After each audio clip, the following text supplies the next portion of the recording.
Good morning, everybody. Berserk or die. This is like Vampire Survivors, but with keyboard punches. Hmm, the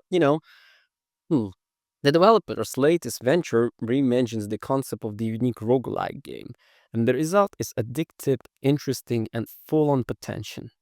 So, I was playing on a PC, of course, and studios that succeed with a formula to repeat it ad nauseam, those there to reinterpret it that deserve the attention. Well, Berserk or Die, developed by Now Games and published by Punkle.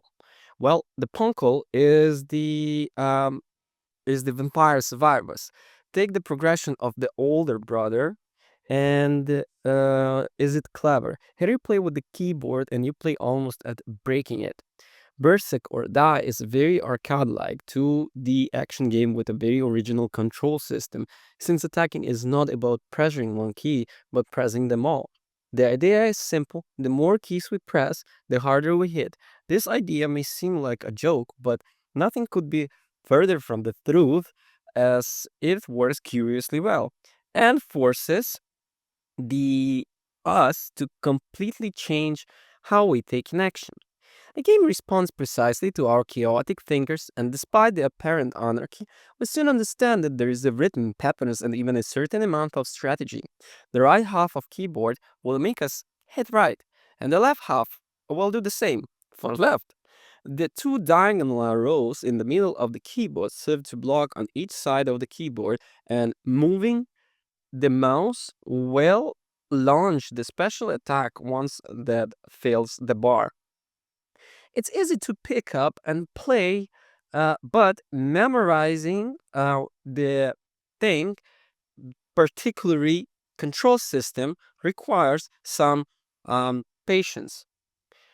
Using the keyboard is more fun, more visceral, and more satisfying, and would definitely record it giving it a try. But when the things get serious, you'll likely end up switching to the controller, and it's not that as fun, but it's more efficient. In case, the shoulder buttons have different strengths, with L1 the weak hit, L2 being the medium hit, and L1 plus L2 being the strong hit. Using the thumbsticks, we can block and activate special attacks. It loses some of the magic, but it's still a unique and original control and works very well too. Like Vampire Survivors, Berserker Die revolves around surviving increasingly difficulty waves preserved over by different bosses in each stage while accumulating upgrades and abilities. There are no points to reach, nor are the puzzles to solve, just hanging on. The difference is the way. Here we don't move the character directly. We move when attacking, and the direction of each blow depends on which side of keyboard we press. Hit left, you move left. Hit right, you move right. It might seem like a minor detail, but it completely changes the feeling of the control, especially considering we have to collect coins to buy upgrades available between the rounds. And we'll have to move towards them. The terrain topography is also important. If we kill enemies near a hill, the coins will fall under their own weight towards us, giving the experience as an interesting twist. Well, of course, there are also different characters and weapons, each with its own unique abilities, and we can even get the different versions of it and experience to level up, improving health, attack, speed, and everything which is related to the gameplay, right? So this encourage us to keep us playing, and with each game we become a little stronger or unlock a new weapon to help us in our battles. Visually, Berserk or Die relies on the minimalist pixel that defined Nao Shibata previous work, Ninja or Die, right? And the settings have a fantastical post-apocalyptic feel with the ruins, torn burns, and purple skies. It's not technically impressive, but it has personality. The enemy and effects design is clear enough to always give the sense of what's going on, and this type of game, that's vital. It's a style that probably won't appeal to those looking for visual spectacle. although it does have some impressive moments within its limitation, but it fits the game vision. The music composed by Filipino Vicavelli is another of the album's story points. With themselves, they are truly a accompaniment. It manages to put us in the trance-like state necessary to endure the waves. The melodies have an arcade feel reminiscent of arcades, not notable for the complexity, but for their effectiveness.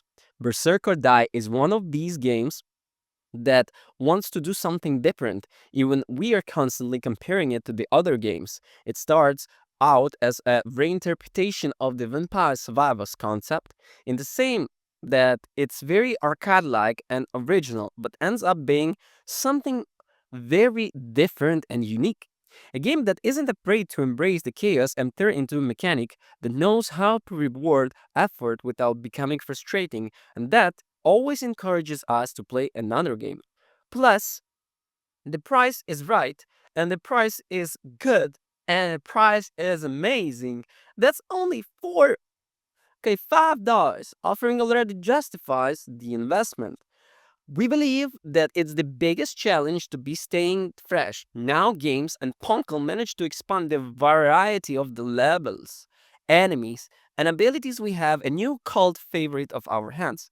For now, it's a very powerful calling card that invites you to keep the things hitting the cards, even if you have to change the keyboard later. And I also would like to highlight the negative points. Well, it can become repetitive if not updated with the new content, right?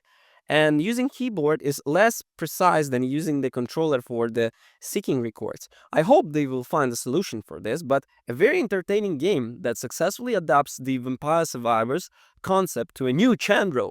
And with a bright future ahead, I hope we know, or who knows, I hope they know how to take advantage of this huge amount of the potential. So yeah, guys, thank you for watching. Don't forget to rate, comment, subscribe. And if you still not subscribed, please do that button, and also hit the ring bell button, because okay, but see ya. Have a good one.